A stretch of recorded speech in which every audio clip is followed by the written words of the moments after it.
अस्सलामु अलैकुम। Welcome to daily Urdu TV. दोस्तों, कहते हैं कि जनरल अयूब साहब जब पाकिस्तान के सदर थे तो उनको इंडिया में बतौर मेहमान खुसूसी एक मुशायरे में बुलाया गया।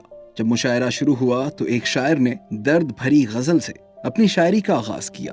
जब वो शायर शायरी से फारिग हुआ तो जनरल साहब ने उस शायर को कहा कि मोहतरम, जो गजल आपने शुरू में पढ़ी बहुत दर्द भरी थी, यकीनन किसी ने खून के आंसू से लिखी होगी। और दाद देते हुए कहा कि गजल मुझे बहुत पसंद आई।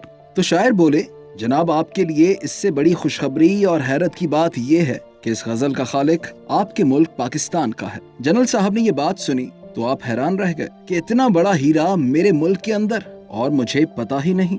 आपने इस गजल के लिखारी का नाम पूछा तो उसने कहा, जनाबे आली, इस दर्द भरे शायर को सागर सिद्दीकी के नाम से याद किया जाता है। जब जनरल साहब पाकिस्तान वापस आए और सागर सिद्दीकी का पता किया तो किसी ने बताया कि सागर सिद्दीकी लाहौर दाता साहब के करीब रहते हैं।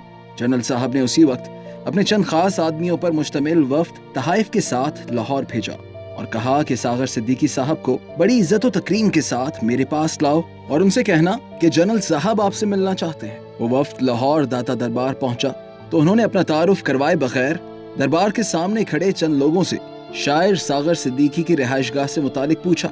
लोगों ने तंजिया लहजों के साथ हंसते हुए कहा कि कैसी रिहाइश, कौन सा शायर, अरे आप उस चरसी और भंगी आदमी से क्या तवक्को रखते हैं। उन लोगों ने इशारा करते हुए कहा कि वो देखें, सामने पड़ा है चरसियों और भंगियों के दरमियान। जब वो वफ्द सागर सिद्दीकी साहब के पास गया और उनको जनरल साहब का पैगाम दिया तो सागर सिद्दीकी कहने लगे, जाओ उनसे कह दो कि सागर की किसी के साथ नहीं बनती, इसीलिए सागर किसी से नहीं मिलता। जब सागर सिद्दीकी ने ये बात कही तो बशमूल सागर नशे में मस्त वहां मौजूद हर नशे एक जोरदार कहकहे के साथ कुछ देर के लिए जिंदगी के दिए गमों को भूल गया।